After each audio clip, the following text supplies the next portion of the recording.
Two full forwards are the two captains in this junior match at the start, and that's Sarah Brennan for the Navy team. And Sarah is from St Sylvester's, and you might know her sister Sophie, a goalkeeper, won an All-Ireland, of course, with the club.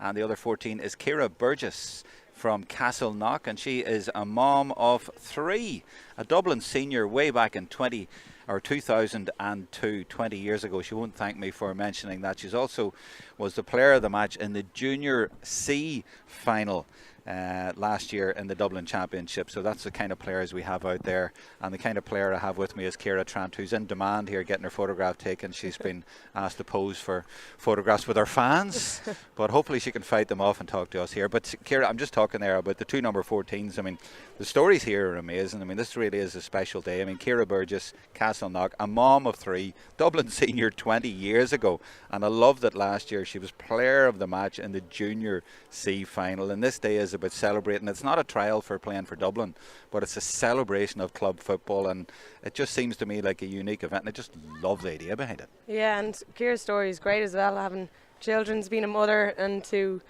be such a role model for them, and for them to come see her represent her club and put on a Dublin crest today must be huge for them, and what a thing to be able to do. You know, a lot of people see having children as taking a step back from hobbies and stuff, and she's obviously ploughed on and hasn't slowed her down, so that's a great story. It's very inspirational, but great for her children. And she's playing by example, and she's showing them at this age. I mean, she's not trying to get on a Dublin team, she's playing for the pure love of it, and they're here watching her too. But also Emily Burke, who's 13 on the Navy team from Round Tower, she's a mom as well, Sean and Neve, and she was a Dublin minor in 2003, so their kids are here watching this and thinking this is fantastic for their mum to be playing. Yeah, it's a fantastic day altogether, and like, they'll obviously be playing with smiles on their faces, but I think everyone else will as well. Like you said, this isn't a trial or anything. You're here to have fun and compete against the best players at your grade as well.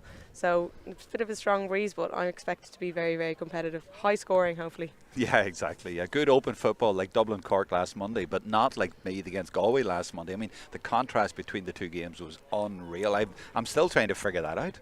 Yeah, I don't know, trying to stop the opposition from scoring is nearly as good as scoring yourself nowadays, I think. But the entertainment, and even last year Dublin Cork, or the year before, down in Páirc Uí Chaoimh, that was an insane game as well in the league. You know, if you just let two teams go at each other, demonstrate their best skills, you'll have a cracking game. But letting them do it is the thing. But even yesterday, it didn't take long for me to mention Arsenal today, but Brentford yesterday, they just sit in 10 men around and they try and hit you on the break. That's just the tactic these days, but it's so nice and refreshing.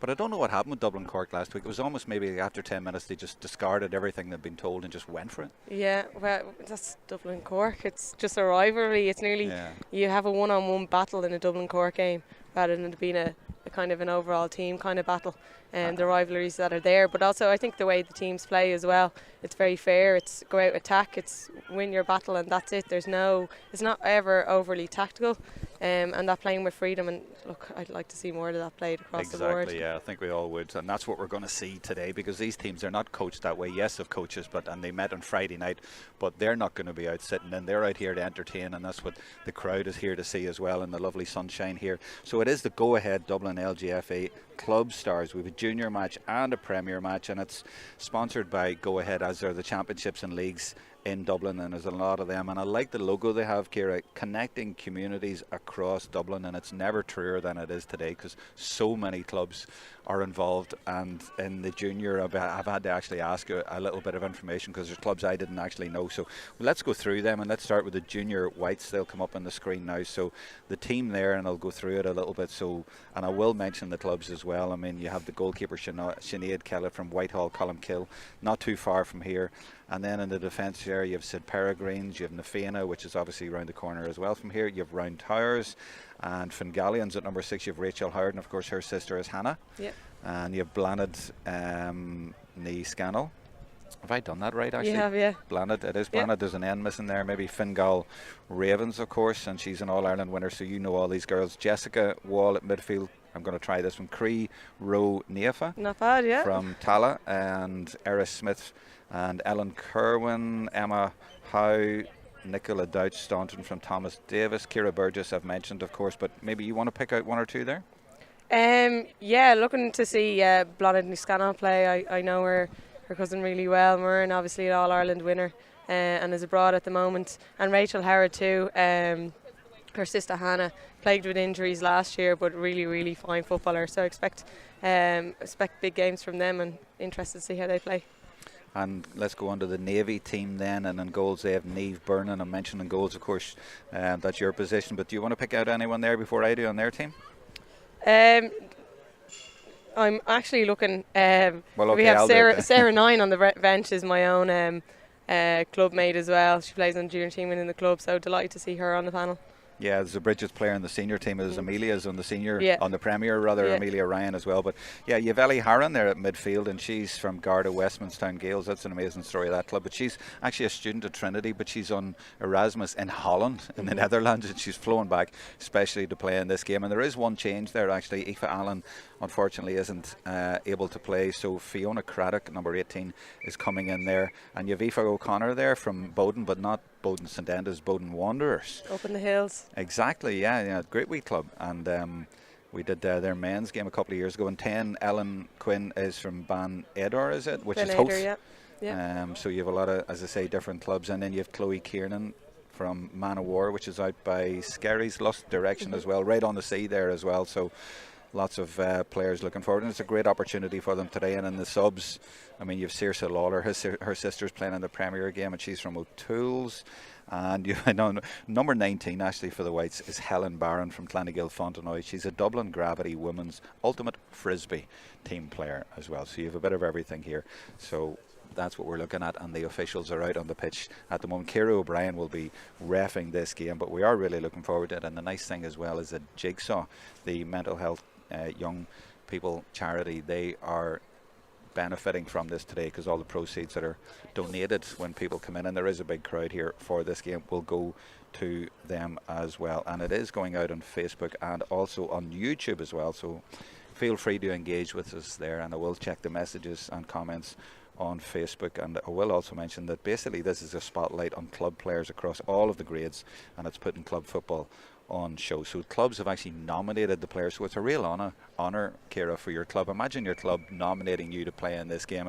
It's a tribute, and obviously you've deserved that, whether you're Alwyn Carey, who's maybe the heartbeat of her club, or someone who's been there 20 years, or a young player, but your club has said, yeah, we're putting you forward. Yeah, I remember initially when this game was established that it was Dub Stars versus the Dublin senior team, and being on the Dublin senior team, I always had a little bit of jealousy or envy that I wasn't part of the Dub Stars team. Really? For that day, yeah, to represent the club and to be on the, for me that was, the honour was being picked on behalf of your club, and to represent them at a Dublin level on a day and a match that's just for clubs. It wasn't about the Dublin team, it was about the Dub Stars. So yeah, it's a massive honour to be a part of it. So 2019, I was here filming it, and the first game was up above there, and you were maybe with the Dublin senior panel, and you're playing against a selection of club players, and you're looking over with envy at them. That says a lot. Yeah, and I would have liked the jersey as well. Yeah, that's true. They're nice kids. You didn't ask at half time to switch over? No. No, and it's as well at especially with the Premier level, you know a lot of the girls you're playing with and against really, really well. So there is a bit of bite, a bit of chomp to the games.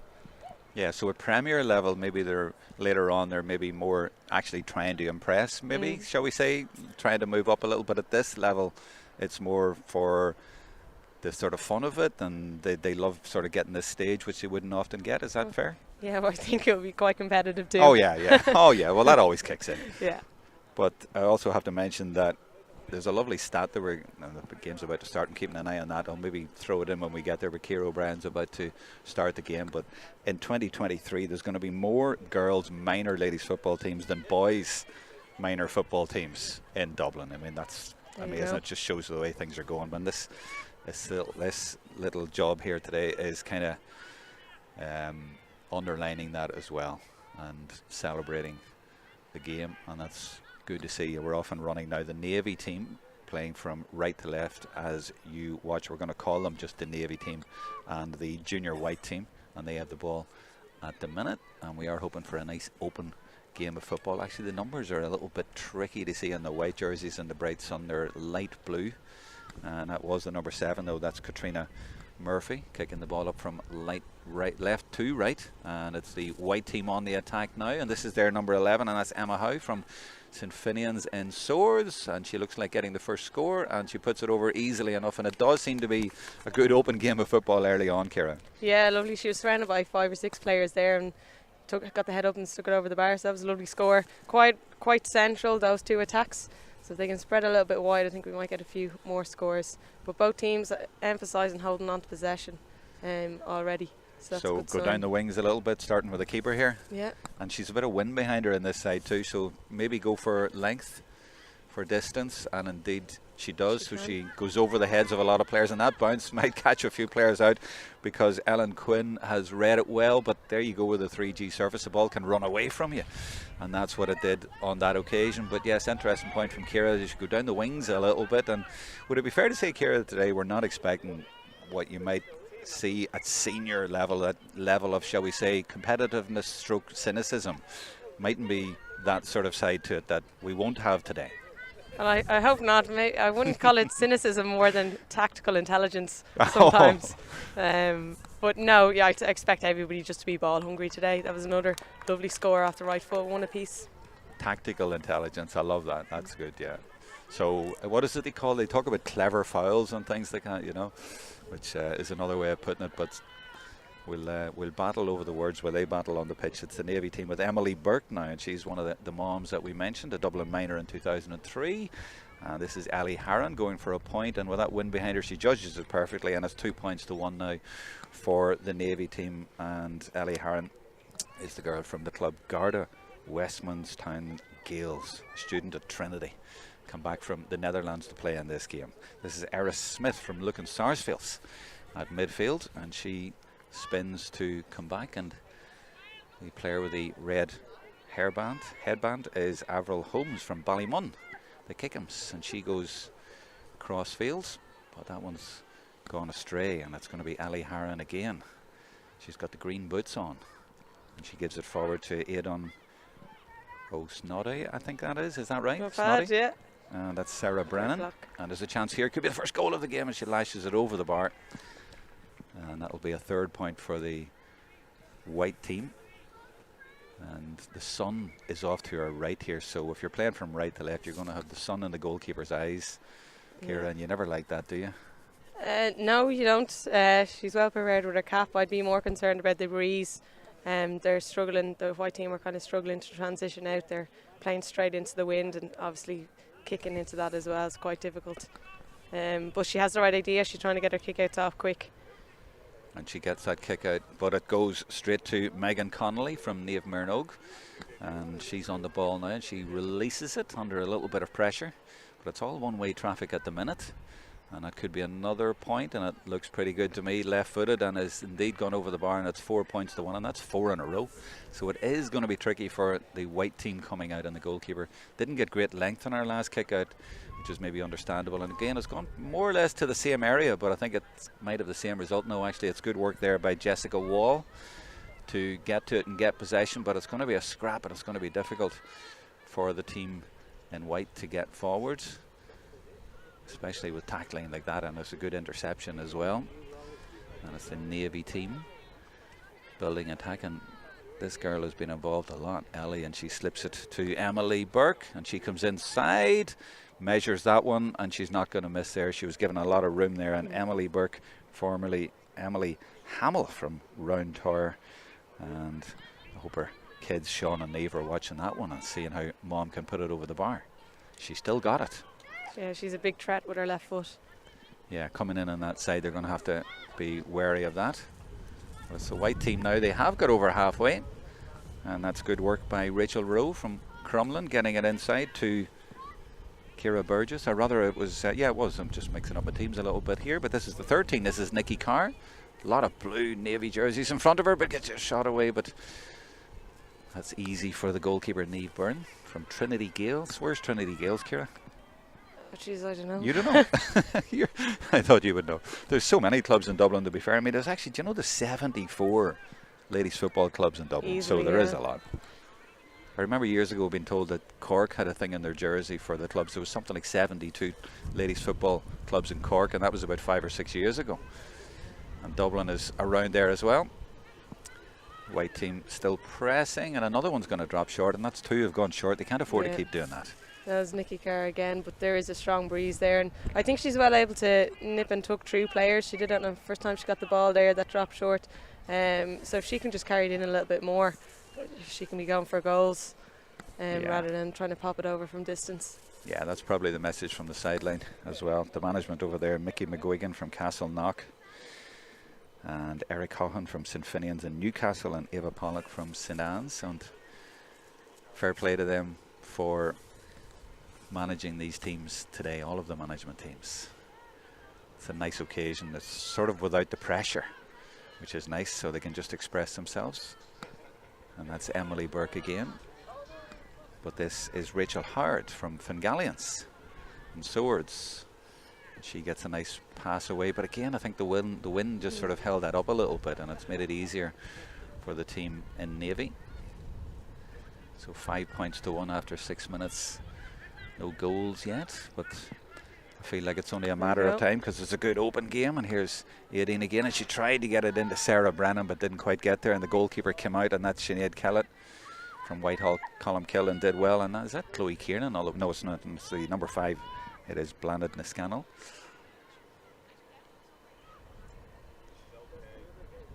It is a bit breezy, not really strong, but it is definitely a breeze from right to left, so they need to work the ball like this through the hands. And that's Rachel Howard with a bit of room there, and the Navy players are actually backing off her, and then she pops it to Emma Howe, and Emma gets a kick away, but again that's shooting into the keeper's hands. That's 3 in a row, and I'd say the management will be saying, look, bring it in, work it in a little bit more after all that hard work to get up there. And it gives the Navy team the ball, and then of course the goalkeeper is able to counter attack right away, but that's been intercepted. That's good work, and it's Eris Smith for the white team, and she might go all the way herself. No, she slipped it in here, and now they're in range for a shot, but it's well blocked there, well blocked. I think they might have been going for goal, and that's good work by Ellie Harron. She's really been busy in the first 7.5 minutes of this game for the Navy team. And they're not just lumping it forward, the Navy team. The referee has spotted an infringement there, but yeah, they're trying to work the ball up, to be fair, but going up the middle, I mean, they haven't seen the corners used or the wings used yet, as you were suggesting should be used, Ciara. Yeah, well, I think lumping the ball might be the right idea. There's a one-on-one situation inside the 45, so no harm letting the wind carry the ball in. I love being on Facebook and doing games and that, because you get instant feedback, and if you ask a question that we don't know. So Peter Hickey, thanks Peter, he says Trinity Gales are in Donamead. Sorry Peter, thanks. I knew Peter would know. He was out here about 2 hours ago coaching. He's probably somewhere with his camera now. Most likely. It's the white team trying to get in behind. That's intercepted by Lauren McDonnell from St Margaret's out by the airport. I do know that one. And this is Avril Holmes from Ballymun. Everybody knows Ballymun Kickham's. It's good work again, and that's the girl with the red hairband again doing well there for the white team. That's Blanet. And it is competitive without that pressure and without that edge, but good football, and that's what we would like to see. Ciara Burgess trying to get on the end of that one, but the ball just got away from her, but she's won it back, and she's won it back legally as well. And now there's a chance of a goal, and there's a chance for Ellen Kerwin off the bar, surely the second time, but she puts it over the bar, and she does get a point, but she's wondering, how did I not put that in the net? But it came at her very quickly, to be fair, and she does get a score out of it in the end, and that's Ellen Kerwin from St Patrick's in Donabate. Yeah, fantastic work there by Ciara Burgess to lose the ball and then to win it back, and then she offloads. She could have easily carried it herself. She did the unselfish thing, and that's lovely football to see. And a 1-2 off the crossbar. It's an unusual one. 5 points to 2 now for the Navy team, and a good response by the Whites, and she's trying to keep that in, but I think the ball might win there. She got it. No, she managed to keep it in nearly. But yeah, that's the problem on these sort of pitches. I mean, they're great, but the ball can run on you with the wind behind it. Yeah, in fairness, it's a nice pitch. There's plenty of, I'm going to say, grass on it, even though it's not grass. It's lovely. Oftentimes 3G pitches or 4G pitches have gone through a lot of wear, but this is a lovely pitch to play on. Yeah, it really is. It's at DCU, and it's a good nick. Eris Smith now from Lucan Sarsfields, and that's a good ball because she's picked out Brona Neary. She's from Round Towers. She's got a little bit of room here now. She's been chased, but she's going to keep possession and slip it inside to Katrina Murphy. Katrina gives it into Ciara Burgess, who's been busy in the last few minutes, not playing as a 14 in the edge of the square. She brings it in and goes for another score, but she's put that to the right and she's put it wide. So it remains 5 points to 2. Gives me a chance to come out with some other very impressive stats. I told you there's 74 clubs in Dublin, 25,000 members, and in 2010, which of course was the year when Dublin won their first ever senior All-Ireland, they had 5,000.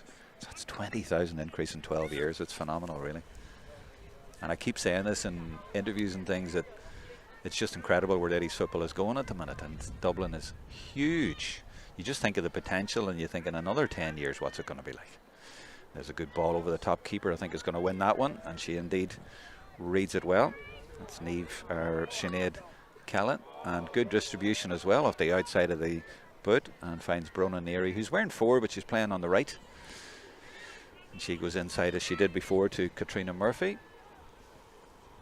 The white team are actually playing well against the wind, aren't they? They're working it through the hands really well, and Burgess is the girl around the 45 area who's doing a lot of that link work, and that's good hold up play. And that's a kick which is going to go straight to the goalkeeper's arms, so after all that good work. And Niamh Byrne from Trinity Gales and Donamead says thank you very much, and a good kick out from her as well, and gives it to Megan Connolly from Niamh Mernog out by Portmarnock, Malahide direction. This is good speed. She's picked up there, I think that was Megan Connolly again, and she gives it to the shooters, gives it to Brennan. They're going to get a kick away in the end here. It's 18 again on the right foot, but this is Chloe Kiernan now, but well blocked down. I think it was Murphy back there helping out, and the shot eventually comes in and hits the post, and it's going to go wide. We had the bar a minute ago, and now with the post. I'm just going back to those stats. There's 12 divisions in Dublin, and they play in all age groups, Ciara, and I know in a lot of counties it's usually under 12, under 14. They're every year, so they have non-competitive under 8, under 9, under 10, under 11, under 12, and then after that it's competitive, but it's 1 year. But I suppose you have to do that when you have the numbers, but it's just phenomenal, isn't it, the amount of work that must go into all that. Yeah, and then you have every age group, every division is sometimes split into north and south as well, so you can nearly double the amount of divisions that there are, and that's even at adult level as well. So it's fantastic, but hopefully we keep at the top of the table at county level as well. There's no point having everybody playing and not being able to reduce fine footballers for county level, so it's looking good. We just have to ensure that it keeps going. Absolutely. Well, that's what today's about, or a small part of that at least. But it's probably a benefit as well from you guys winning 4 All-Irelands. That must have helped. And as I say, I mean, it's hard to believe when you think about it that Dublin didn't win a senior until only 12, 13 years ago in 2010. But they're certainly benefiting now. And this is Burgess again. She was playing when there were no senior All-Irelands around Dublin. Here's a chance, and that could be a goal at the start. No, it goes to the right and it goes wide, and it was from Nicola Douch Staunton from Thomas Davis. She was going for goal, wasn't she? Yeah, she's dead right to go for goal as well. The keeper was well aware of it. I'm anticipating it coming, but it's very hard to get down to those shots as well. In fairness to the junior whites, they've had most of the scoring opportunities. You can just carry it in an extra 5 yards. They get a bit of reward from it. Yeah, exactly. Yeah, they're just shooting from distance. The referee has let that one go. The whites have possession. She's let them go with that one. But the Navy team has got it back, and Ellie Harron distributing the ball over to the right-hand side. I think this is home. No, it's Megan Connolly. And there's room here for Emily Burke, and she will come in on that left foot, but Leah McEnany is watching her but unable to stop her, and she rifles it into the net. Well, we were hoping for a goal. What a finish by Emily Burke there, formerly Emily Hamill. No stopping that one. A Dublin minor in 2003, and I just hope her kids Sean and Eve are watching that one, and they will be really impressed by Mum. Yeah, lovely finish, and only 15 minutes gone and she's got a goal and 2 points already, and hit the crossbar, hit the post, so she's a massive threat in there and playing fine football. She was definitely going for goal. Oh, definitely. There was no doubt about that. Keep going for goal. And that's what we want to see. And it was at the near post too. As a goalkeeper, would you have maybe been thinking that was going to go far post? I was hoping we'd be going over the bar, not anywhere near the yeah, goal. Exactly, yeah. Great finish indeed. So that's the first goal of the game. And the blue team going to break. And when you think about it, it all came from an effort at the other end that sort of dropped short. The goal effort at the other end definitely wasn't as good. but maybe in the second half the white team will have more joy. It's obviously easier to score when you put the wind and the sun behind you, and also when you have a rocket like that off a left foot like that. Now the white team with number 10, that's Nicola Deutsch Staunton again, coming into the game in the last couple of minutes. She's still got possession. It's getting a little bit of help now from Nikki Carr, from Plunkett's. Now they've done this a lot, but it's just the finish that is required, that is needed, and that might end up in the net. You know, well watched by the goalkeeper, and the referee's going to bring it back. There was a bit of a push there, but that's one of those tricky ones that the goalkeeper had to watch. But again, I think maybe the wind just holding it up a little bit. Yeah, probably playing to the goalkeeper's advantage there, but in fairness to the referee, she had her hand up, very clear that she was playing advantage. So great call there, and a chance in front of the post. Bit of a breeze, it should go over. Just about. Just about. It did go over in 3 points. They're still well in this game, but that goal has put a bit of daylight between them. But 16 and a half minutes gone, and it's been entertaining stuff so far in the Go Ahead Dublin LGFA Club Stars Junior game. We have the senior game later on, and we are on Facebook and on YouTube. The links are all there, and feel free to leave a message on either, and we'll try to read them out as we go on. Maybe you've got someone from your club playing, or if you want to tell us where you're watching the game from, feel free to do that. And it is, as I say, entertaining, and it's a chance here for Ellen Quinn going through. Goalkeeper did well. Could have been a second goal there in a couple of minutes, but the goalkeeper did really well to come out there. And I see, is that the Go Ahead double-decker bus coming in now as well, over by the coffee area here at DCU. But good save by the keeper there, Ciara. Yeah, two goalkeepers pivotal in that play. Niamh Byrne, instead of kicking long, she kept the ball low and got distance behind it in order to keep possession. And then one-on-one goalkeeper, Sinead Skella, came off her line really, really quick, and the ball had no option but to hit off her. So two very intelligent pieces of goalkeeping. Goalkeepers union with Ciara Trant there, and why not? Good ball. And this is Burgess again, the full forward. She does so much good link play, and then they keep going for goal here, and they've gone for goal again. But again, they don't score. They've only got the 3 points, and let's watch this again. Actually, this is the save at the other end that we were looking at and that you were talking about. Yeah, she'd come out. Doesn't matter where it comes off. She got in the way. 18 minutes gone now. 12 minutes to half time, and this girl, every time she gets it, you go, who is that? Because the speed of her, there's nobody coming near her either. Now, would she go for a goal? She's definitely got goal in her mind, or at least laying it off. And here is the chance for a goal. No, she puts it over this time. She got a little bit too close to goal there, so it got a bit clogged up, but they all backed off, and it's ended up with another point. So it goes now to 1-6 for the Navy team. And that wind seems to have picked up, and the white team are probably thinking we need to get to half time here.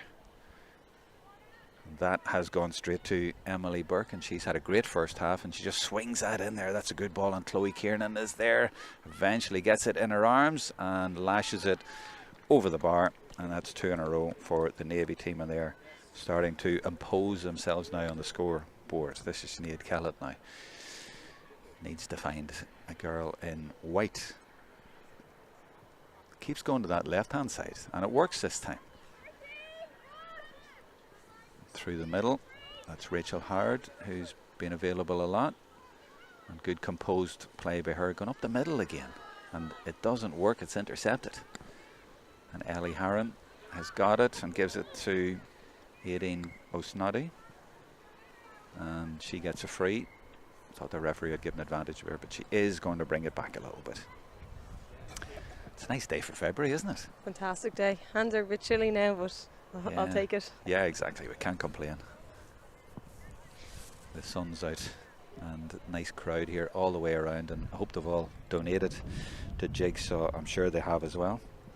And by the way, there'll be a player of the match award at the end of this, and there's a trophy as well, so we'll have those presentations at the end of the game, and I think the girls all get to keep the jerseys that Ciara was looking one as well. Maybe there'll be a spare one. Might do a swap with someone. Yeah. Do you have a lot of jerseys? Do you collect jerseys, really? I have a few up in the attic, yeah. I tend to give them away now. But yeah, no, I'm precious about them. Really? Yeah, you would be. Like, you don't get a jersey at the end of every match like everyone thinks, so generally when you do get to keep a kit, it's for a special occasion or a big game. So there's different categories of jerseys. So which which is the box, which jerseys have you got that you would never swap? You'd always keep them? I'm thinking All-Ireland finals. Yeah, well, I've given All-Ireland finals to jerseys to family members and stuff like that. Yeah, I don't know. The ones we win, I all have in a box, bar one. I gave one to my brother. Other than that, yeah, All-Ireland final jerseys are mine. Oh, good effort off the crossbar and over from Chloe Kiernan from Manowar. Good score. I thought it was going to be another goal there, and the white team sort of hanging on at the minute. So tell me that again. You give one. There's one jersey that you didn't keep. Yeah, I gave one to my brother. Well, that's all right. That's not gone outside the family. That's still in the family. Yeah, yeah. My friends have a few league jerseys and stuff like that, and I gave one or two away to the special fans.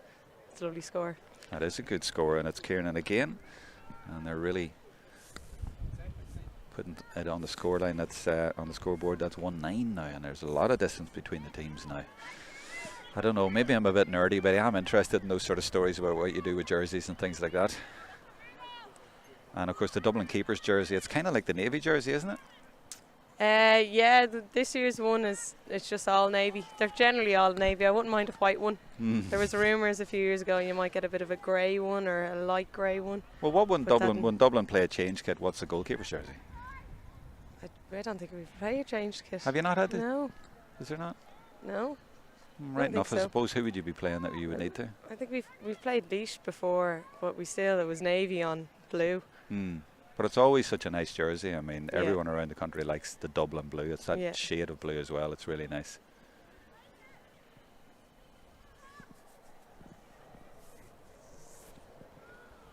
Right, that's the number 14, Sarah Brennan, battling for it, but I think it's just gone out of play. Is it a 45 or is it? I think it is. No, it's gone back to the goalkeeper, I think. So 22 and a half minutes gone, 1-9-3.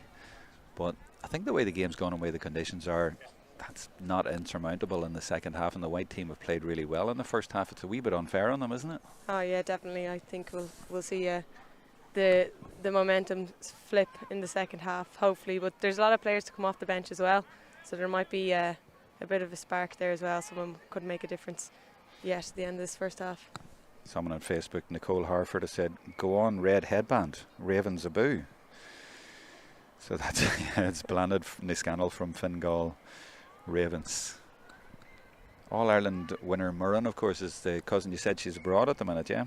Yeah, Murren's teaching, primary teaching, is she? over in Dubai or Abu Dhabi or somewhere now. Right. Yeah, well, she got her 3 All-Irelands. Yeah, fantastic footballer. Yeah. Yeah, insane footballer. I remember was it the commemoration for 1916? I remember she was involved in that. She had a relative. She was related in some way, wasn't she? I think somebody in her class she was teaching. Oh, that was it. Yeah. Had somebody involved in that. So it was a nice touch for Murren and Sinead Ahern to lay the wreath together. That was in COVID, wasn't it? That was the COVID final, the Christmas final. The freezing final, yeah. You remember going into Croke Park and hearing the seagulls around the stadium. It was weird. Weird times.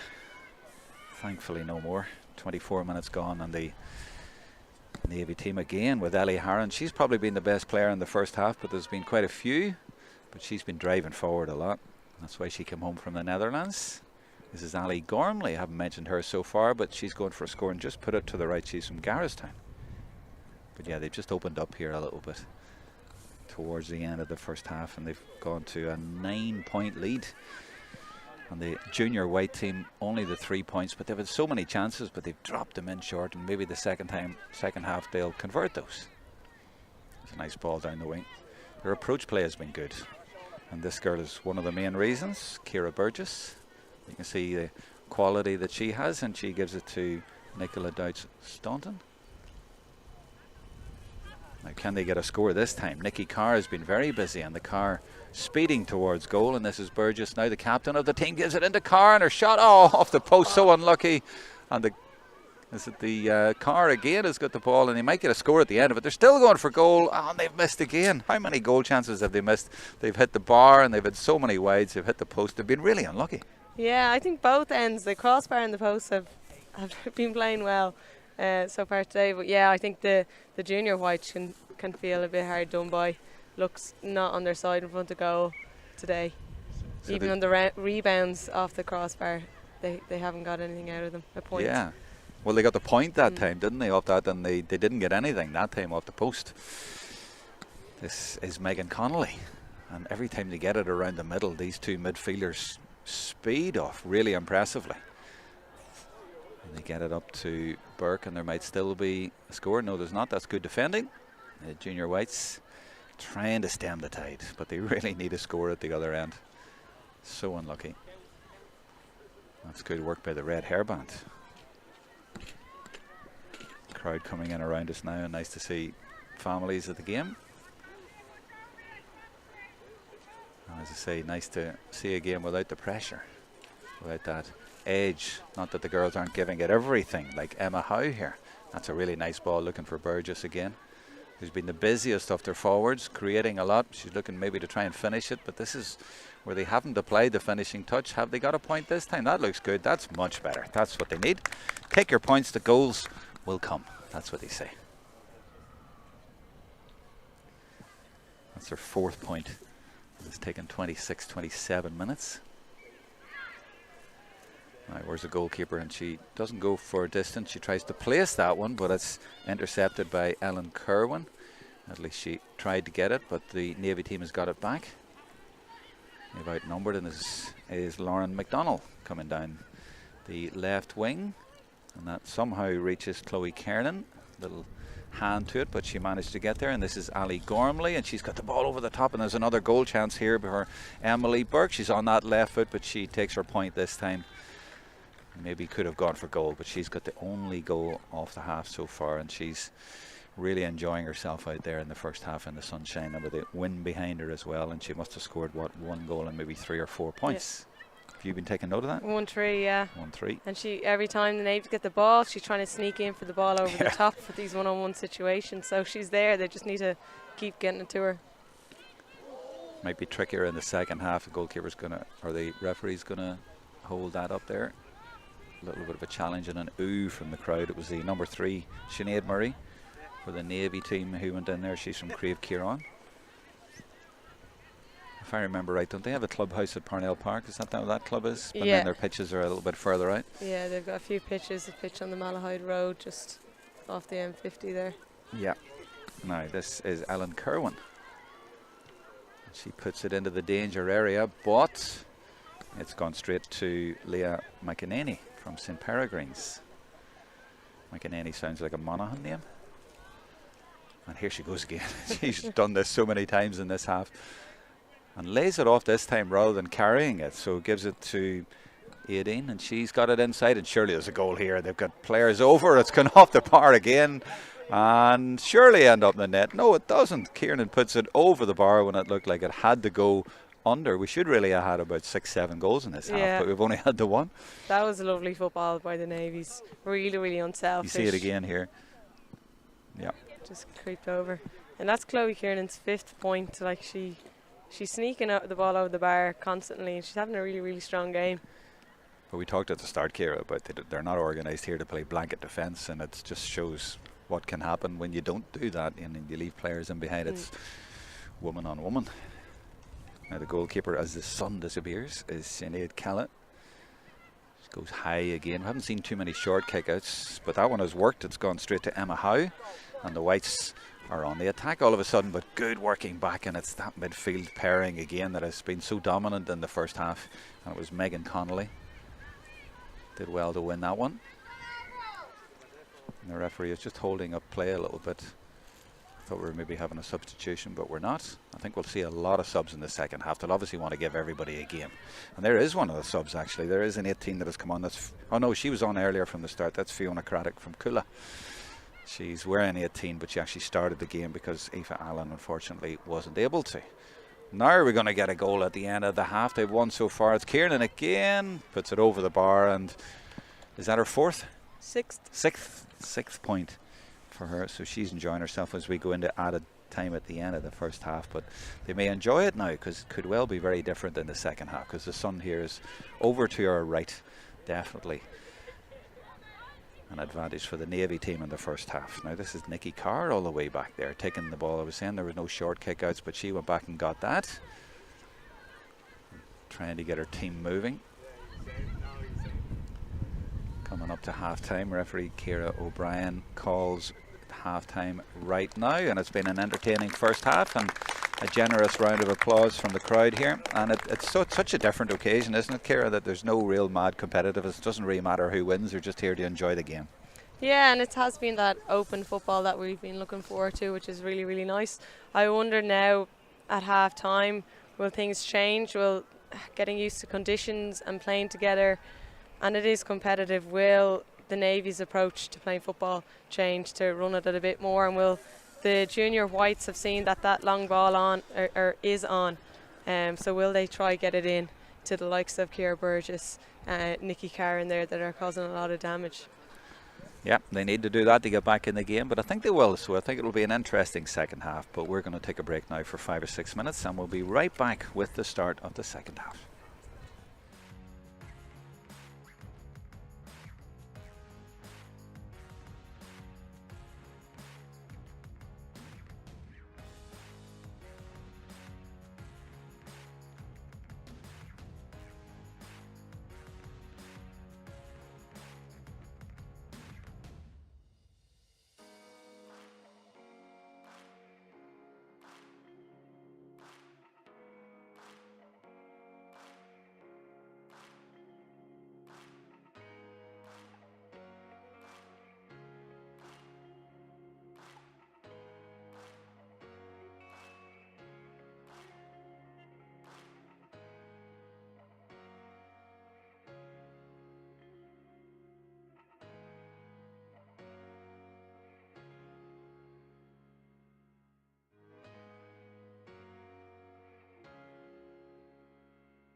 And we're back for the second half, right on cue. And a lot of subs have come on at half-time, and we will go through all of them as the game progresses in the next few minutes. But that's definitely Ciara Burgess still out there in the middle of the field, and she's still very sprightly out there and looking to make hay in the second half. And she's got the ball, she's got it back, comes up against the Navy wall. But is there a point at the end of it? There is not. Good block, but the referee is going to bring it back, and it's going to be a free in. And we could have a different game in the second half. The junior whites look up for this in the second half, and they have a lot of subs on as well, and they have the wind behind them, the sun behind them, so could be a different game. Hope you're enjoying the coverage. We're on Facebook and YouTube. Feel free to leave a comment there on Facebook. We know there's a lot of people interested, and a lot of people following players from their clubs in this go ahead Dublin LGFA Club Stars junior game. An entertaining first half, and we're now in the second half, and Ciara Trant is with me. And Ciara, I was down on the pitch there, and it's a really strong wind, stronger than you might think up here, and that's going to benefit the white team in the second half. But do you know any of the girls who've come on there, or will I just go through them? I know Gemma Kilduff. She's from Newcastle with me, and I played school football with her a couple of times, so really excited for her and look forward to seeing her play. What number is she again? She's number 29 on the white team. 29 on the whites, Gemma Kilduff, yes. St Finian's. Yep. Yeah, she's in there, but it's almost a complete change. All the subs were actually being warmed up, so a lot of them have been sent on, and the idea is today to give everybody a game, I'm sure. So we'll go through those in a second or two, but we'll go with the play because the Navy team are on the attack now. Had a very good first half. That's the 27, that's Jane O'Donoghue from St Brendan's, that's Grange Gorman. And she tries to work it in. This is what the white team didn't do too well in the first half, and that's a good interception in there. And I think it's the 19. Is that Helen Barron from Clonagale Fontenoy? She's the Frisbee champion that I was talking about earlier on. And the white team, yeah, it's almost a complete change. There's a lot of 20s out there, but it's 112-5. There's a long way back for the white team, but plenty of time.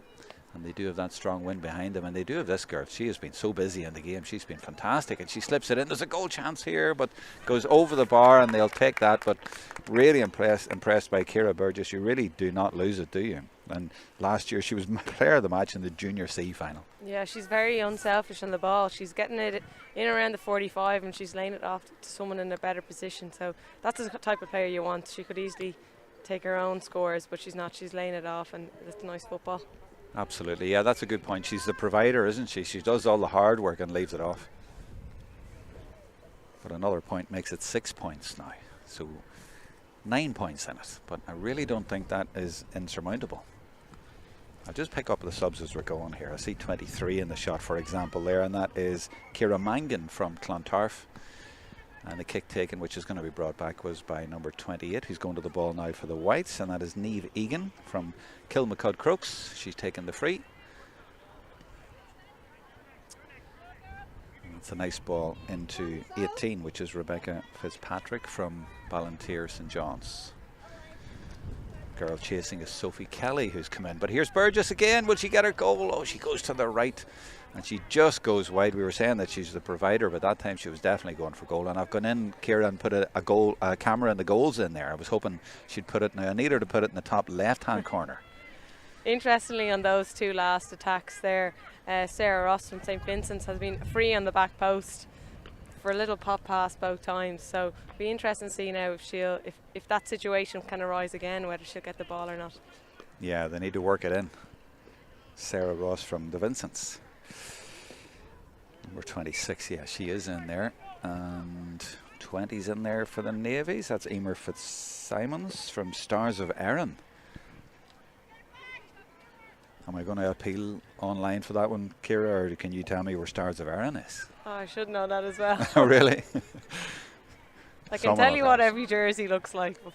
Oh, nice point. That's a good finish. So it's a 25 for the whites, I think, got it, which would be Erin Lamb from Jude's.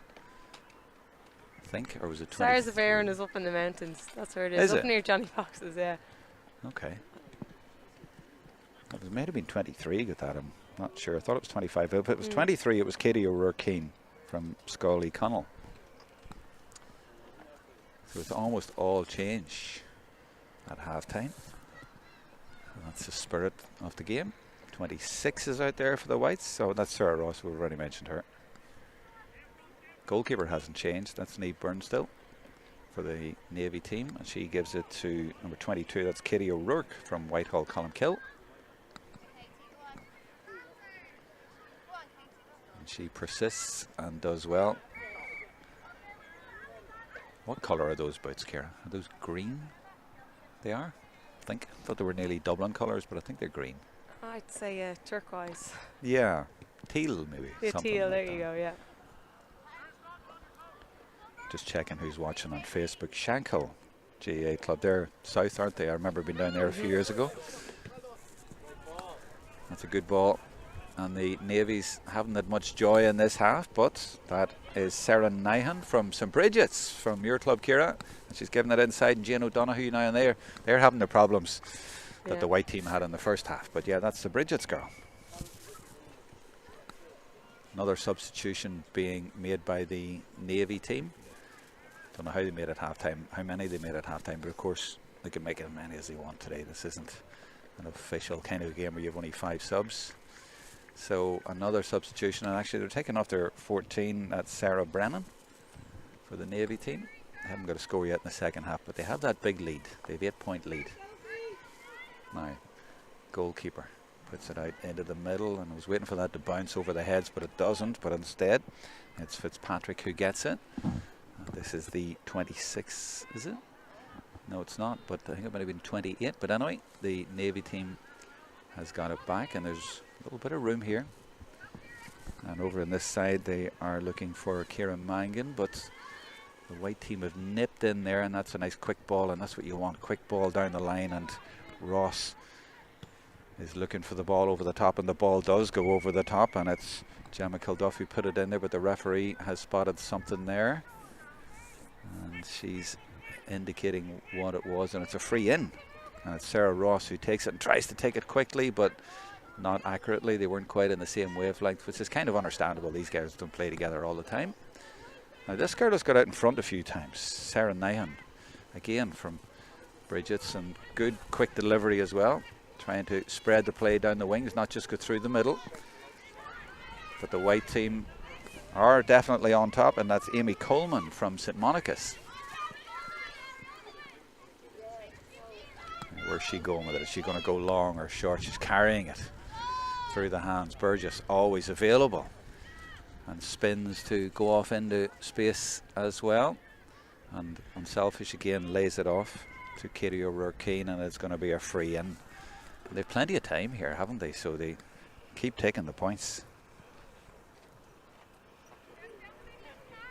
Yeah, Rebecca Fitzpatrick's going to take this. She took the one at the start of the half and just punted it over the bar, so Wynne behind her just stroked this over. Has it gone to the right? It's just gone to the right. She had the distance but not the accuracy. So Niamh Byrne from Trinity Gales. Ciara Mangan is calling for it. That's a good call. I thought it might be a little bit ambitious, but really good kick out by the goalkeeper, really accurate. This is Eva Coughlin, number 17 from Bowden St Enda's. But that is the problem, playing against the wind. And that's the problem that the Navy team have in the second half. They haven't scored yet, and they're going to be up against it.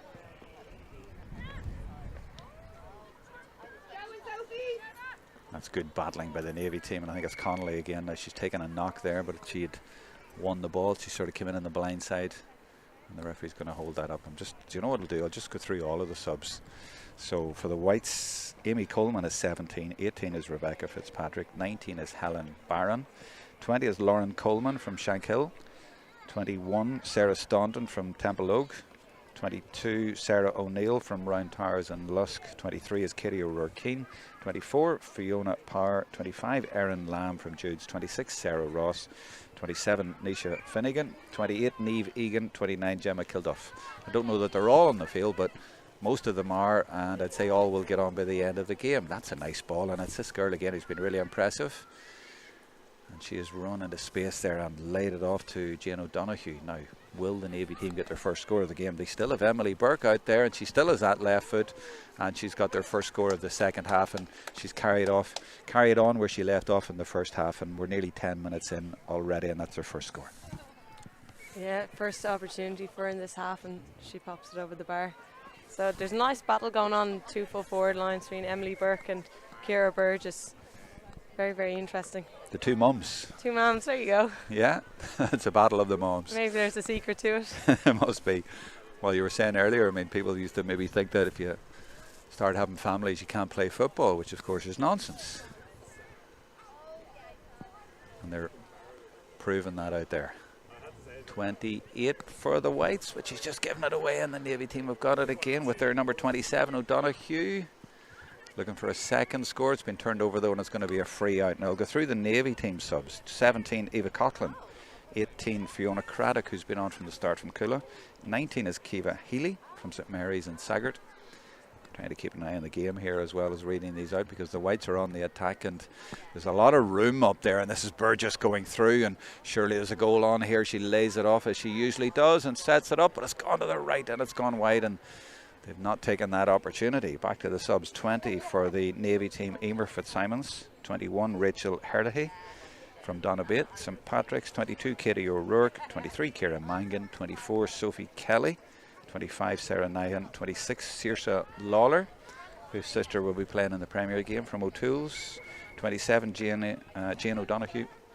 28, Orla Regan from St Margaret's. And 29, Alana Hodgins from Crumlin. Navy team on the attack again. They've responded well in the last few minutes, but yeah, they've got the ball back again. And of course, it's Burke. And of course, it's the left foot, but that time it goes into the keeper's arms. The referee has spotted a foul though, and they've come back into the game in the last few minutes, and they're keeping that lead.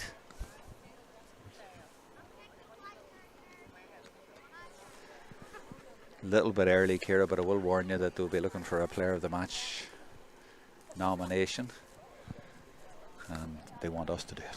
They want you to do it. Oh, thanks for passing the I'll give you a hand. responsibility there. I'll give you a hand. But so far, I don't think it's too hard to spot the contenders anyway. They're usually mums. Usually. Though Megan Connolly, I think, was substituted at half time. She had a good first half. Yeah. So I think Sarah Nyhan's getting on a lot of ball for the Navies. I know you're well. local bias there. Come on. No, she's not going to player of the match. She's only been on 5 minutes now. She's good. And Rebecca Fitzpatrick from Ballantyre on the white team, she's impressed already in the first couple of minutes. Yeah, I suppose a lot of players are only getting a half, but yeah, a lot of very impressive performances. Now for the Whites, that's Gemma Kilduff. And she goes for the route one, puts it in there, and why not? Didn't quite work, but might be a good idea a few times. But there's a battle down in the left corner, and eventually it comes out for the Whites to Fitzpatrick, and the referee has spotted a foul there, and she's going to put it back into that corner, I think. I'm not sure who it's for. Is it for the Navy team? No? Yeah, she was playing advantage. Oh, it is for the Navy team, yeah. Oh, I see what you mean. She's looking up and the sun's in her eyes. The wind's against her. So she's just going to put it up there. And it spills over the line, and it's for the Navy team. 23 is Ciara Mangan from Clontarf. It's a good ball into the middle there, and well taken as well. And that's Megan Connolly again. She is out there. She is. She's still out there, and look at that run. She's gone through, no one to stop her, leaves it off. I think it's going to be intercepted. Oh, there was a no from the crowd there as well, and the referee's going to hold that up because that was a painful one. No intent, of course, to injure anyone, but it's Emily Burke in there. She's so brave as well. But yeah, Connolly's still out there from Naomh Mearnoak. She's had a really good game. But it's hard to look past Emily Burke and Ciara Burgess on the other team. Goalkeepers have done well, and the goalposts and crossbars have done well as well. They've kept the goals down. It's hard to believe we've only had the one goal, but we have. Premier game coming up after this, of course. So we'll be streaming that one for you as well, almost directly after this, but at the end of this there will be a presentation to all of the players. You didn't ever get to play on one of these, no? Apart from only the Doves, only for Dublin, yeah. Yeah, I was watching back at that the other day actually, and up in the other pitch here, and there were Carla Rowe and A lot of the players would know what Dublin were enjoying themselves that day. But this is just club stars today. Junior game and then a Premier game. And that's a good ball, well taken as well by Fitzpatrick. She has been really busy, you're right. A lot of link play, and then she puts it in there, but I don't think that's going to get to anyone. The ball's going to win that one. Yeah, it's going to go over the end. Chases it all the way, but doesn't get there. 113-7. 3/4 of the game gone.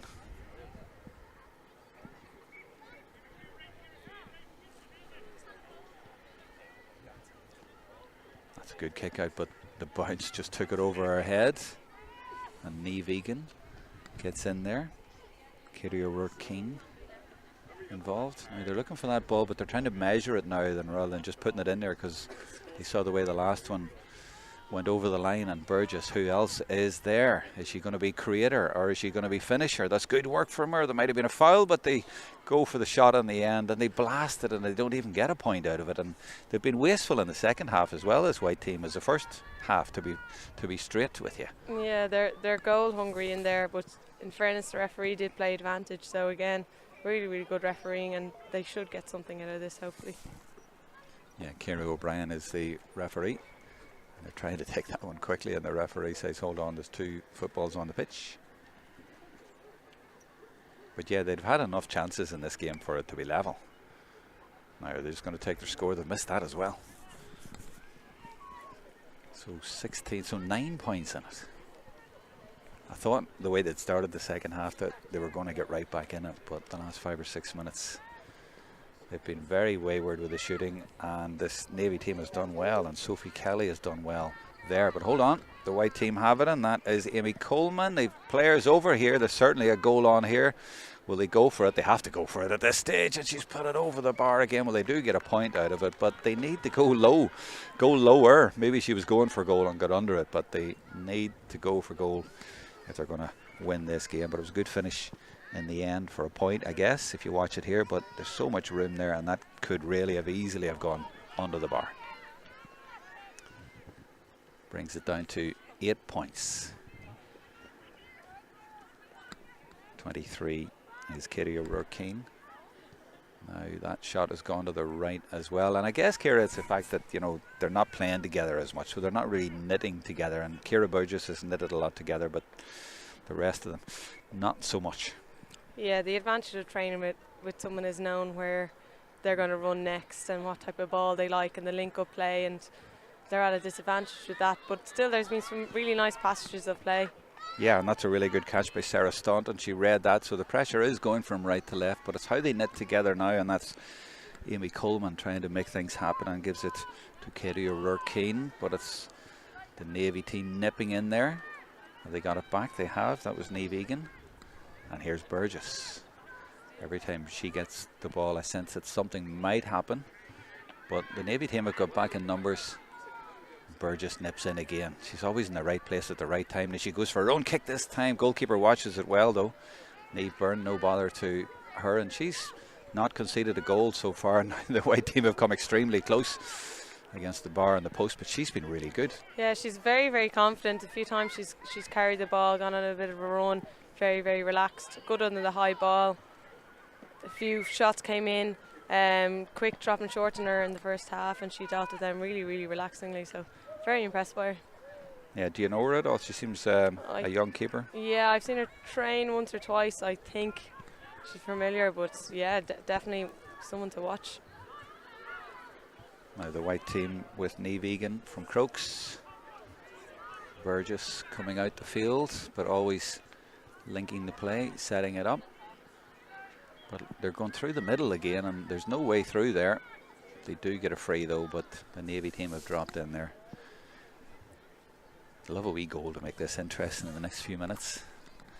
No harm to the Navy team. Not that it's about winning. I'm just thinking about an interesting finish here and just providing entertainment for everybody watching and for everyone at the game. 49 minutes gone. That's high, but it's gone to the left, and they just need to work it in a little bit smarter. Yeah, that was Nisha Finnegan. I'd say if she settled herself there and went for it, she could have put it over. I think she's trying to drop it in more so than take her own shot. Yeah, and the goalkeeper Byrne again has it. And are they looking as another substitution being made by the Navy team? Just making sure everybody gets a game, and a well-deserved round of applause for Emily Burke going off. She's had a super game, and I'd say there might be a little bit of family involvement there in the applause. And Megan Connolly is going off as well, and she also deserves a round of applause. Two of the top performers today, bound to be getting a mention and contenders for player of the match. Not putting any words in your mouth, Ciara. There's Burgess again. She's still out there, and she's still playing well. She's so good at getting on the ball and laying it off, and there's a chance of a goal, but you're not going to beat Niamh Byrne with efforts like that. She really is accomplished and good at running out with the ball, and has fed it to her team. Now 24 is Sophie Kelly, who gets on the ball. This is good support play. She's looking for it again, gets it again. No, she doesn't. It spills, but there's going to be a free for the Navy team. They seem to have weathered the storm a little bit, haven't they? Yeah, there was definitely a purple patch there for the white team. So a score would really help the Navies now just to settle them. They've been very quiet up front the last 5 minutes or so. The Navy team might get a score here, because this girl's been very good, Nyhan, and that's a dangerous ball played in there, and it's picked up by Hodgins, and she's in. Doesn't get the goal, but gets the point. But certainly a goal was on there, but a Navy point takes it to 114 to 8 points, and they found a little bit of room there, and they made it look easy. The white team have made it look difficult at the other end, but they might change that in the next 9 minutes or so. They've got room here. There might actually be more of a chance of a score now, because the Navy team have committed themselves up the field, and there's room here now for the white team if they're clever. It's a good run with the ball, but can they get in behind? There's 2 or 3 players there, but she's trying to get her way through, and really well blocked. The left-footed shot now is coming back for a free, and it is going to be a free in, but really good defending there. There was 3 players there, and in the end it was blocked, and it was a good block. I'm trying to see what number it was that blocked it, to give her a bit of credit for that. A name check, and it was 27 for the Navy team, and it was Jane O'Donoghue, who's done a lot of good work in the forwards, and she did good work there at the back. And it's just a point, but could have been a goal. Yeah, in fairness, Nisha Finnegan was right to tuck the ball under her arm there and carry it. There's 4 defenders around her. Most likely scenario to come out of that is a free. So. And on Facebook, what I'm going to do is I'm going to ask everybody watching to give their contenders for player of the match. So tell us who you think should be player of the match. We'll take that in the next 5 or 6 minutes or so. There's already a comment in for Megan Connolly saying she had a great game, and that's from Ina Call. Thank you for that. So tell us who you think should be player of the match. 114 to 9. Still that 8-9 point gap. But still 7 minutes to go. That's a good ball, and well worked as well, and support off the shoulder. The Navy team working this really, really well. And they have players over as well. They might even get a goal at this end. And the shot comes in. No, it's not a shot. We'll say it was a pass. Nope, good work by the white team back there, and well cleared as well. It was the number 20, Lauren Coleman from Shankill. Now, can they hit them on the break? This is Staunton. Now, this player's been involved so much, Fitzpatrick, in the second half, and she likes to transfer the ball quickly, and she does, but that's good defending for the Navy team. Now, that could go just about anywhere, and it's been taken by Sarah Ross, and she is a excellent player, and she has moved that quickly. There's definitely a goal on here now for Erin Lamb from Jude's, coming in on her left, but puts it over the bar, not under. And we've seen that so much in this game. I'm not sure why, Ciara, but a lot of those have been going over the bar, not under. I think it's just technique more than anything. So that's Erin Lamb's 3rd point, and she came on at half time, so really, really good display from her. Just shows though you can't beat a finisher, you know, and you get shooters and you get players who know to go low, but I suppose there's players in this, and they're maybe not playing in their natural position, and when they get on a one-on-one they're putting it over. I always remember the great Martin McHugh, 1992 All-Ireland winner with Donegal, saying put it low, and he always aimed to hit the ground on the way to make it tricky. Goalkeepers would hate that. Yeah, don't they say try and make the ball bounce before it hits the goal line? make it even trickier.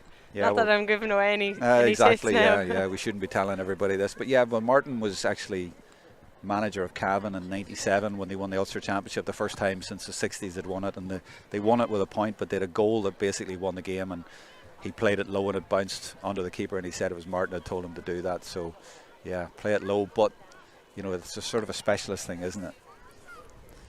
Now the Navy team looking to get another little score here, and it's their 24, Sophie Kelly, who's been very busy in the second half, and the shot comes in from O'Donoghue, but it's gone to the left and it's gone wide. 114 to 10. 7 in it now. 5 minutes to go.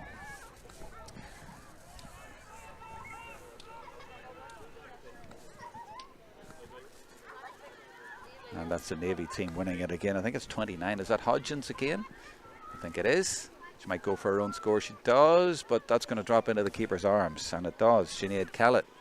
She comes out. She's looking to get her team up the pitch, and that's picked out number 23, Katie O'Rourke-Keane.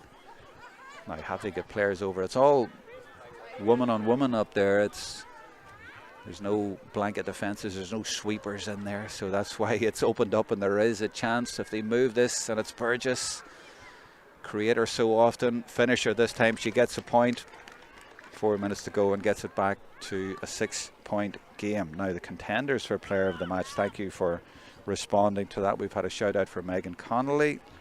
We have had a mention from Anthony O'Connor, says Sinead Murray, great game. She's bossed at fullback for the Navy team from Cave Kieran. Now has there a goal on finally now for the white team. It is Rebecca Fitzpatrick, and she has beaten Niamh Byrne, and that has taken some doing today, and it's a super finish. It's been worth waiting for, and it's a goal that makes it interesting in the last couple of minutes, and the home crowd really enjoyed that. We see it again. She goes through on her own. Burgess was there, but didn't need her. Lashed it to the net.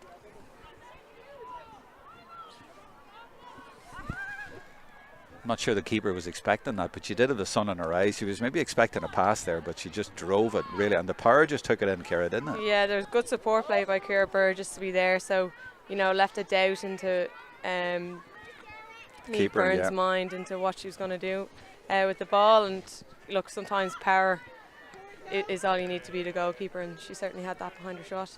Definitely think the sun would have been in her eyes too. Oh yeah.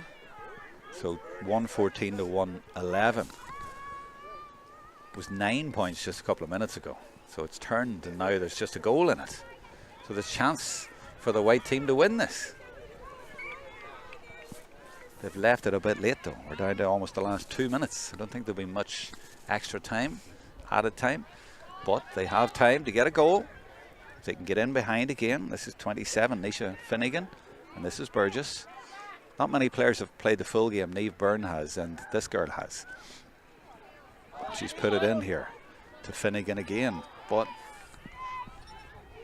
Navy team get possession. Are they going to hold out? They have 2 minutes to hold out. It's 114 to 111. Working it through the hands, and that's actually, she's been out there as well the whole game. Aideen O'Snoddy from Nagil Oiga. I'm trying my best here, Karen. No, you did well there, yeah. Depends where you are. I mean, down in Munster, that would be Naniel. Yeah. The Munster dialect. But yeah, she's been out there the full game. Not many have. Trying to get you some more help on Facebook here with contenders. There's another one for Sinead Murray. Great game, player of the game. That's from Helen Kerwin. And Jane Nyhan has voted for Sarah Nyhan. No relation. Really? Into the right corner for the Navy team, and that is their number 18, Fiona Craddock from Coola. She's played the full game. Is that going over the line? No, Whites just keep it in. She's been busy in the second half.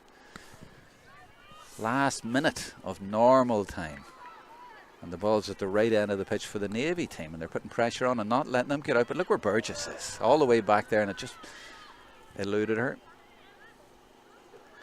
Good interception though. I'm just sensing that there could be a bit of drama at the end here, because it's Man on man, woman on woman, all the way here, and they're through here. So a little bit of movement. Ross has gone over to the left. She's in space if they can pick out Ross. Instead, they have gone for Finnegan, and there might be a grandstand finish here. She lashes it just over the bar. How many times have we seen that? And the crowd sort of groaned there. They were expecting that to hit the net. It hasn't. But now it means that a goal would win it, not draw it. Is there time? Oh, great kick out. And that might have just won it for the Navy. Snieve Byrne, what a game she has had.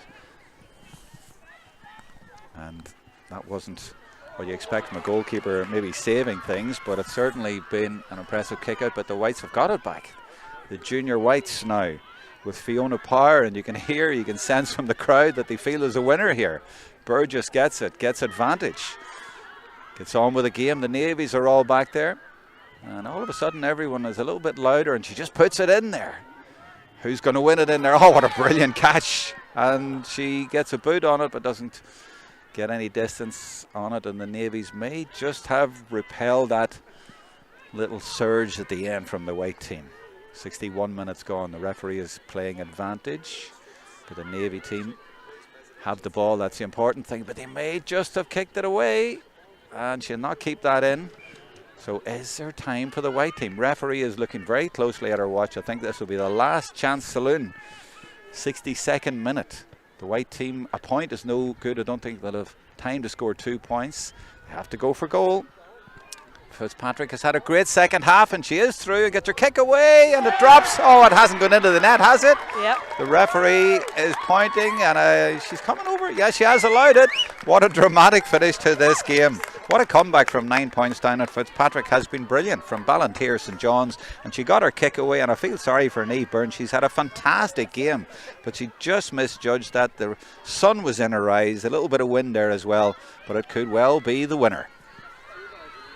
Who'd be a goalkeeper, Ciara? I know, yeah. You have a great game and then that happens to you. It's never a goalkeeper by choice. You always just get lumped in. Is that what happened to you? Yeah. No, really? Yeah, no, it did, yeah. Just go in maybe for one game, is that what they said? We had no goalkeeper for a match. I was asked. So do it for one game and 20 years life. later? Yeah, that's it. Wow. Well, the referee's letting this go, so we might yet have an equaliser here. 2-12 to 1-14. They were 9 points up. Now they're 1 point down. Can they get a winner at the end? Aideen is trying to get her way through, but great blocking, great defensive play there. But she's still persisting. All they need is a point to draw it. And it has ended in a win for the junior white team. What a great finish, and the local crowd beside me here applauding both teams for a really entertaining game and a super finish. I was hoping all through the second half for a super finish, and we got it in the end. Really hard on the Navy team because they were 9 points up and were in the lead for most of the game, but the white team came back, and it was always that threat that was there, and eventually they got over the line. Great game. Yeah, really good game, and it's unfortunate that not everyone can get a full game in situations like this, but for the white team in particular, for Rebecca Fitzpatrick to come on and score 2 goals and a point, and then last kick of the game there, Fiona Power makes a diving block to stop it going to a draw, and that just shows the talent and the depth across both teams. And it's unfortunate not everyone could get the full run of the game, but very impressed with the girls that did come on to finish it as well. And you can see that they're not used to playing with each other. This is a representative game, so they didn't link up as much as you would expect from a normal team, but that in a way made it more entertaining and unpredictable. Yeah, and if you look at both teams there now, the girls are giving each other hugs. A lot of them probably have just met each other. There's kids running onto the pitch there. Emily Burke's getting a nice hug from the kids. That's lovely to see. Yeah, the moms did really well today, didn't they? And she had a great game, which brings me to contenders for player of the match. Now we're going to stay on, by the way, for the presentation, so the players will be coming over close to us and we will get that, so that's going to happen in the next few minutes, and there's a cup as well coming over. I'm just looking on Facebook to help you out here with contenders for player of the match, Ciara. Sinead Murray's had a couple of mentions, Sarah Nyhan's had a mention, Aideen O'Snoddy has had a mention from Myra Distack. I'm trying to read the Irish. Ian Tuck is in there. I know that means wonderful, doesn't it? Something like that there. So basically she was brilliant. Davina Cummins says Niamh Byrne, the goalkeeper. She definitely deserves a mention. Thomas Galvin says Gemma Kilduff, player of the match.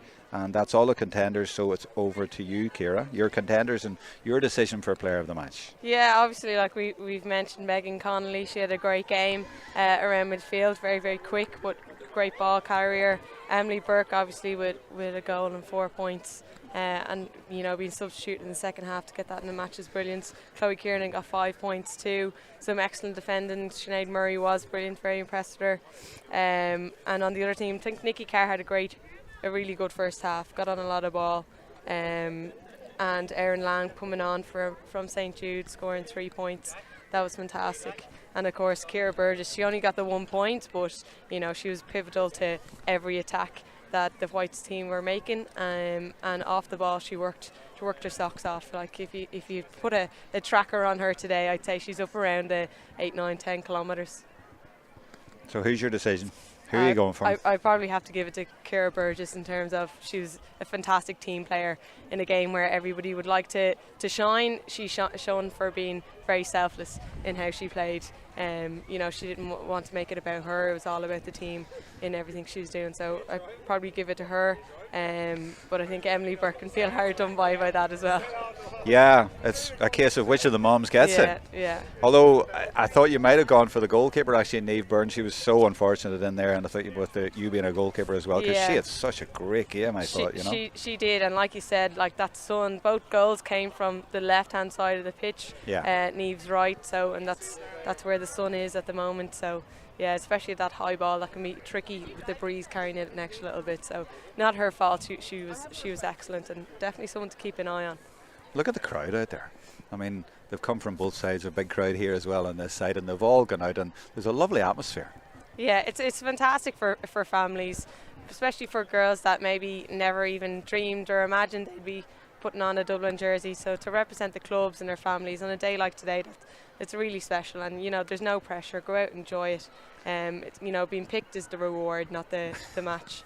I'm seeing a couple of young girls here. They've still got their bicycle helmets on, and there's a pram out there as well. All sorts, and all enjoying it. And a wee girl trying to do a handstand there as well, and a lot of people watching online. So it's been brilliant to be able to bring the game to people who haven't been able to make it here, and obviously all the girls can go back and watch it as well. So nice to put them on the stage, and that's really what today was about. It was a spotlight on club players across all the grades and putting club football on show here today, and they've really done themselves proud, and they got the weather as well for it, and there was a lot of work went into it, and fair play to Dublin LGFA for just going to this, because they didn't have to bother to do this, but it's great that they did, and they brought it back after COVID too. So a really good game. We're having that lull now at the minute that happens with presentations, because families all wanting to go out and see their loved ones out there who've played well, but I'm sure someone will bring them over for the presentation in the next couple of minutes, so we will stay on for that, and then we'll have the after it as well, and the Go Ahead Dublin LGFA Club Stars Junior and Premier game. So we've one more game, and as I said at the start, Go Ahead said they're connecting communities across Dublin. Definitely done that, and everyone is connected out there, and all the different clubs. Really, really nice to see in a special event, because you see the club championship obviously in the counties, but this is a little bit different.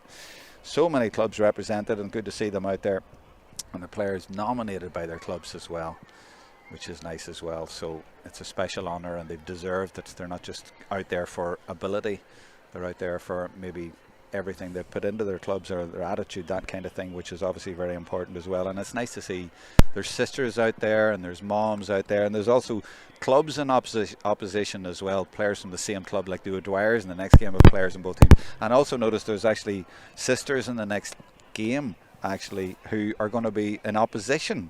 So Ciara McGuigan, for example, from Thomas Davis, is playing for the white team in the Premier game, and her sister Orla is at number 10 for the Navy team. So sisters coming up against each other in the next game. So it really is a unique occasion. But what we need now, Ciara, is somebody to go over and say, hey, come over, there's a cup here. But they're all getting their photographs taken, and everyone's out with their phones and their selfies. But we need them to come over and get this cup, but there's no sign of it just at the minute. I see the cup, and they have the player of the match as well, and we have our microphone in place. But we might need a few more minutes before we get to that point. I'm just checking on Facebook as well to see if anybody else is commenting, but it's ended in 2-12 to 114.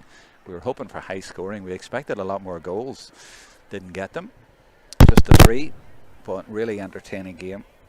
And also out there, by the way, of course, the chairperson of Ladies Gaelic Football in Dublin, and his daughter is playing in the next game. That's Niamh Keane. You'll know a lot more in the Premier game. She's Niamh Keane from Clanwara, same club as Carla Rowe, and her dad Joe is the chairperson, and she's getting married into Kerry, into the Kingdom later this year. Did you know that? I did know that, yeah. Louise's brother, Colm. So a Kerry Dublin match there. Now I think they're moving, and I think we're getting a little bit of movement, and I see Morris getting her photograph. He's trying to get me in my Dublin top here. And he's getting our cameraman. Do you think so? Well, blue's such a nice colour. Now we're getting movement. Now they're coming over in the white team. Not that it's about winning, but they are going to get a cup nonetheless. You were telling me, by the way, that you sort of got roped into doing goals. What age were you? It was my last year minor. You really hadn't played goals up to there? No, 2012. Yeah, I played midfield or full back with Dublin, and then midfield with my club. Wow. And do you get out much now? Outfield? At the club sometimes, yeah, but nobody really wants to play in goal either to give me the run. But yeah, I played a few games this year outfield with the club.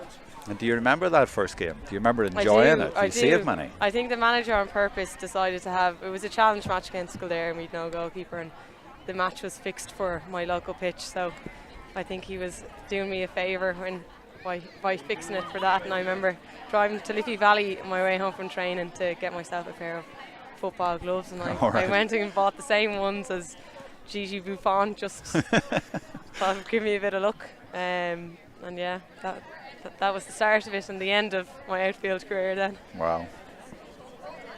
Well, you obviously did well because they kept you there.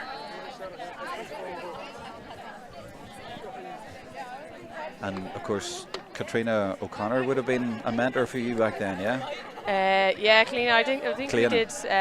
She did one training session with us when we were minor, and just I was in awe. I don't think I remember anything she was telling me.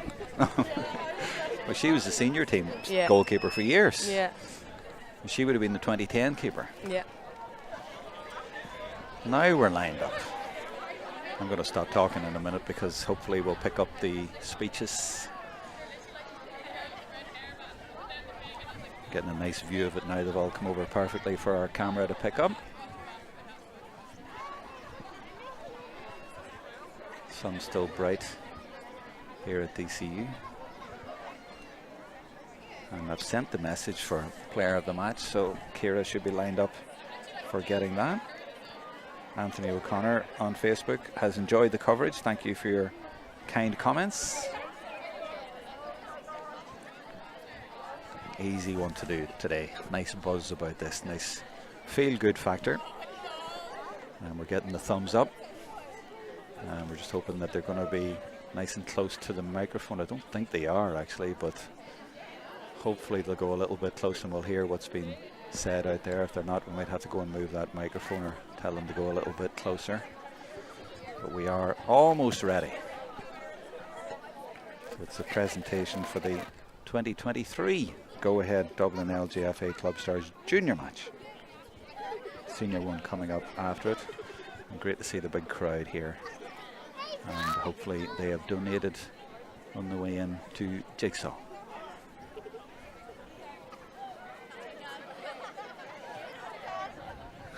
All the little girls running about, having a great time out there.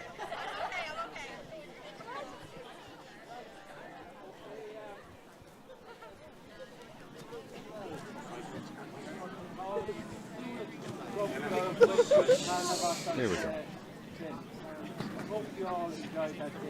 Yeah, he's quite a bit away from the microphone. I think I'm going to have to go down there and move it for him.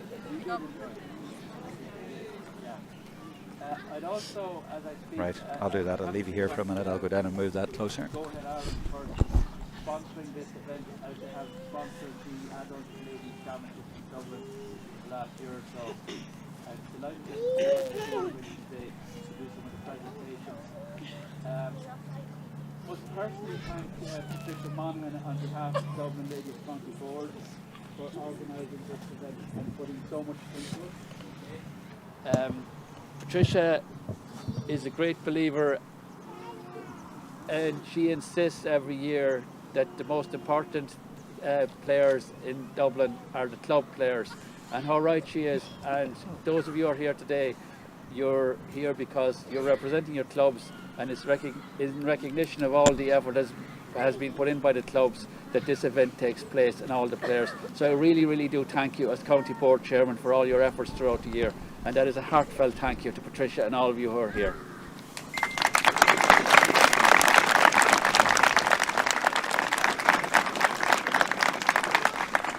Míle buíochas freisin de Ollscoil Clárá Clia faoi úsáid na háisne. I'd also like to thank Fergal from DCU for the use of the facilities. So I think tá búlabás tilted the DCU freisin.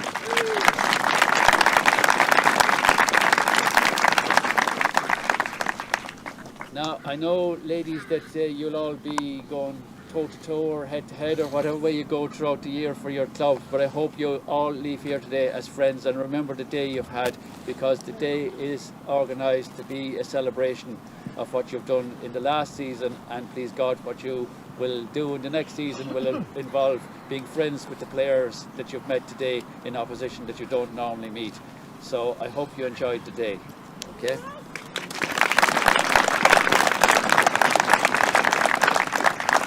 Now I'm looking around here for a referee, because without a referee there wouldn't be a game. So, Ciara.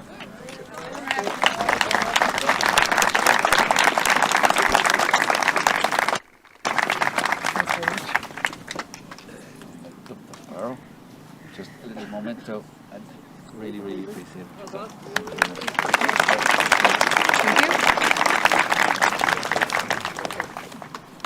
Okay, so I know there was a last minute kind of winner there, but if I can say that there was a winner, but because I think we were all winners here today, really, all the players. So the team that didn't was on the wrong side of the result. I won't call them losers or runners up, just you were on the wrong side of the result. I'd ask their mentor to name the players and step forward, and you'll be presented with your medal. Okay?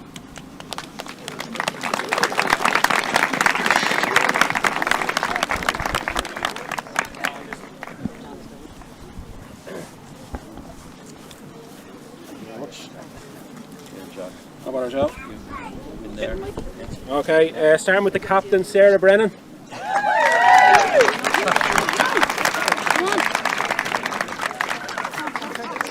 Bourne. Orla Walsh.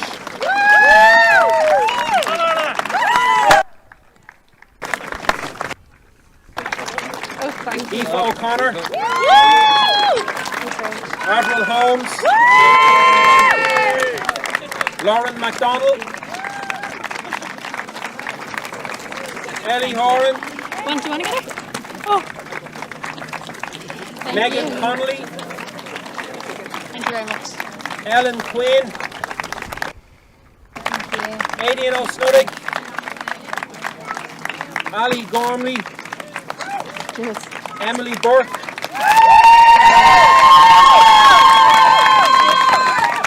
Chloe Kiernan. Cheers, thank you.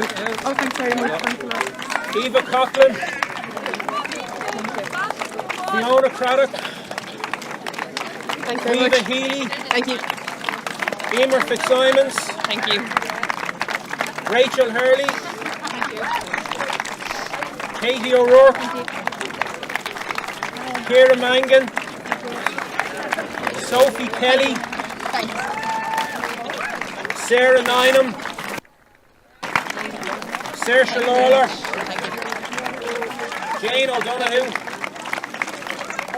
Orla Regan. Thank you. And Alana Hodgkins.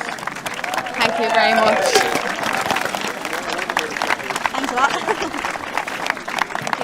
And Eva Robert Emmett was unable to.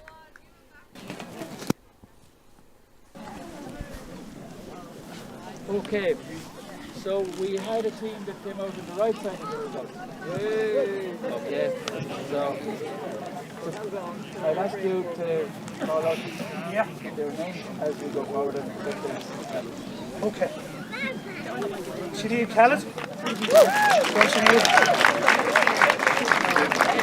Ian McEnany. Lady Keogh. Ronan Neary. Valerie Scannell. Rachel Howard. Trina Murphy. Jessica Wall. Aaron Smith. Nicola Dear Scotland. Emma Howe. Ellen Kerwin. Nikki Carr. Rachel Rowe. Amy Coleman. Rebecca Fitzpatrick. Done, Rebecca. Helen Barron. Lauren Coleman.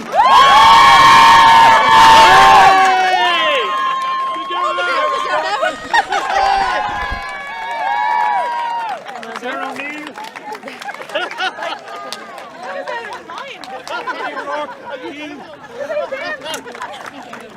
Fiona Power. Erin Lamb. Sarah Ross. Lisa Finnegan. Lee Egan.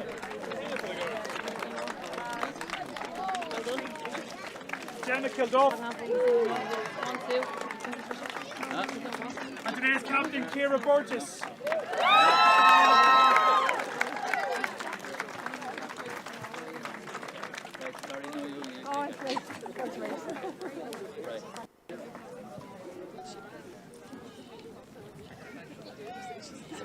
Okay, so I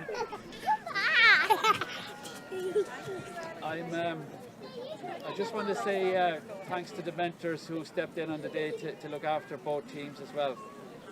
Now, there is a player of the match, so I'm glad to say I have nothing to do with this other than to name the player of the match. Okay, so the player of the match is Ciara Burgess. Ciara, well done.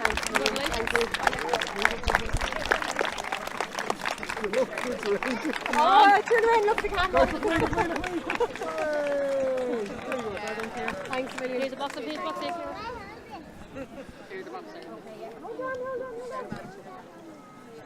Ciara trying to wrestle her trophy there from the children for player of the match, and well deserved it is too.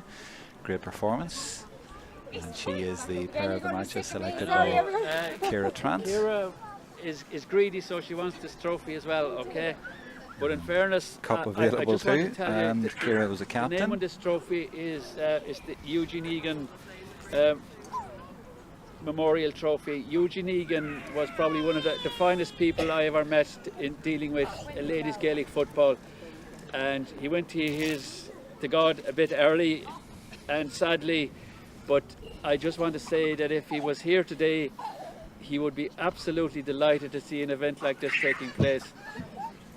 And to say I am honoured to hand over something that bears his name is absolute truth. So I hand you this trophy, the Eugene Egan Memorial Trophy.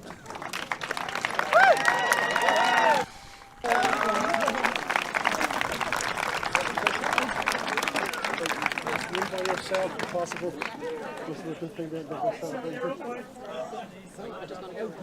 Morris getting the photograph, the cup in there, the captain in there, the player of the match, and the kids. And she brings the trophy back now to the junior white team who have won.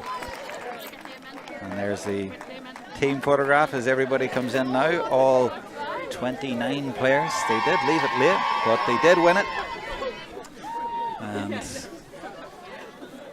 we've enjoyed a really good occasion here in the sunshine at DCU, and they deserve that after all the organisation that went into it. A really nice occasion, and the captain Ciara, I've already asked her to come over for a quick chat, so hopefully she'll come over now that the photographs have been taken, if she can get away from the kids, or maybe bring the kids with her.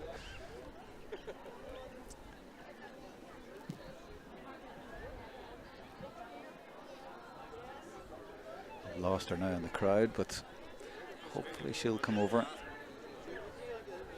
and get a quick word with the mom. The Navy team depart. Now, where is she? I'm looking for the white number 14.